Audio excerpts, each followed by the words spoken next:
Africa মহাদেশে এক রহস্যময় স্থান, যেখানে তাপমাত্রা 80 ডিগ্রি সেলসিয়াসের উপরেও পৌঁছাতে পারে, আর বালির ঢেউ প্রায় 65 তলা বিল্ডিং এর সমান। তবুও এখানে জীবন টিকে আছে। সিনেমার সেট থেকে শুরু করে পৃথিবীর ফুসফুসের সার সবকিছু লুকিয়ে আছে এই বিশাল মরুভূমির বুকে। প্রিয় দর্শক, আজ আমরা এমন এক জায়গা নিয়ে কথা বলবো যা শুধুই বালির সাগর নয়, এটি জীবন্ত, এটি প্রাচীন এবং এর রয়েছে হাজারো গোপন রহস্য। আমরা কথা বলছি সাহারা মরুভূমি নিয়ে। কিন্তু জানেন কি, পৃথিবীর বৃহত্তম উষ্ণ মরুভূমিটি একসময় ছিল সবুজে ঘেরা এক তৃণভূমি, এবং ভবিষ্যতে এটি আবার সবুজে ভরে উঠবে। কিভাবে, চলুন এর রহস্য উন্মোচন করি। সাহারা মরুভূমি নামটি শুনলে চোখে ভেসে ওঠে দিগন্ত বিস্তৃত বালির সাগর। কিন্তু সাহারা শুধু একটি মরুভূমি নয়, এটি একটি মহাদেশের প্রায় 1/3 জুড়ে বিস্তৃত। এর আয়তন প্রায় 92 লক্ষ বর্গ কিলোমিটার, যা কিনা যুক্তরাষ্ট্র বা চীনের আয়তনের সমান।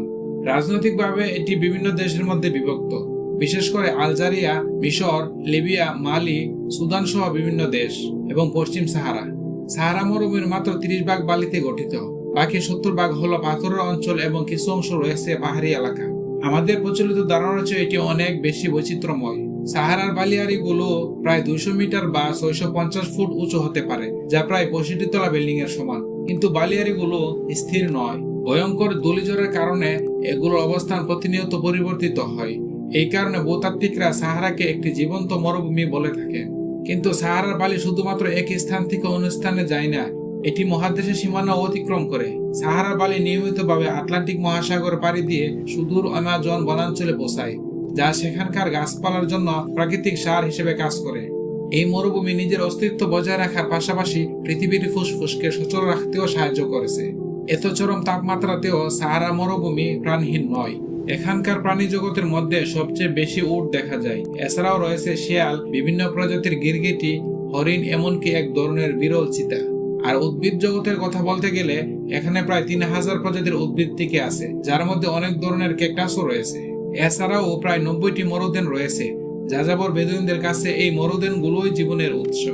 আপনি কি জানেন, কয়েক লক্ষ বছর আগেও সাহারা মরুভূমি এক বিশাল সাগরের নিচে ডুবেছিল, আর বিজ্ঞানীরা মনে করেন প্রায় 15,000 বছর পর এটি আবারও সবুজে ভরে উঠবে। এর কারণ হলো পৃথিবীর ঘূর্ণন অক্ষর দিক পরিবর্তন, যা সাহারার জলবায়ুতে বড় পরিবর্তন আনবে। বর্তমান সময়ে সাহারার প্রচুর সৌরশক্তি পৃথিবীর জন্য এক বিশাল সম্ভাবনা।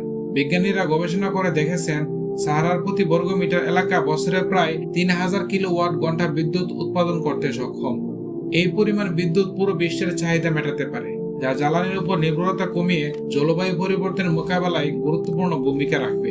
সাহারার এই বৈচিত্র্য এবং রহস্য এখানে শেষ নয়। এটি কেবল বালির টিলা, তাপ ও লোহাওয়ার রাজ্য নয়, বরং একটি ইতিহাস, বিজ্ঞান এবং শিল্পের এক বিশাল ক্যানভাস। স্টার ওয়ার্স মুভির অনেক শুটিং এখানে হয়েছে, এমনকি ডাইনোসরের ফসিলও এখানে পাওয়া গেছে। সুতরাং পরের বার যখনই আপনি সাহারা মরুভূমির কথা ভাববেন, এটি শুধু একটি মরুভূমি নয়, এটি একটি জীবন্ত শ্বাস প্রশ্বাসের মহাদেশ, যা নিজের ভিতরে হাজারো রহস্য আর বিস্ময় লুকিয়ে রেখেছে। যদি এই ভিডিওটা আপনার ভালো লেগে থাকে, তাহলে লাইক, কমেন্ট এবং সাবস্ক্রাইব করতে ভুলবেন না। আপনার কি মনে হয়, সাহারা কি ভবিষ্যতে আবার তৃণভূমি হবে? কমেন্ট করে আমাদের জানান। ধন্যবাদ।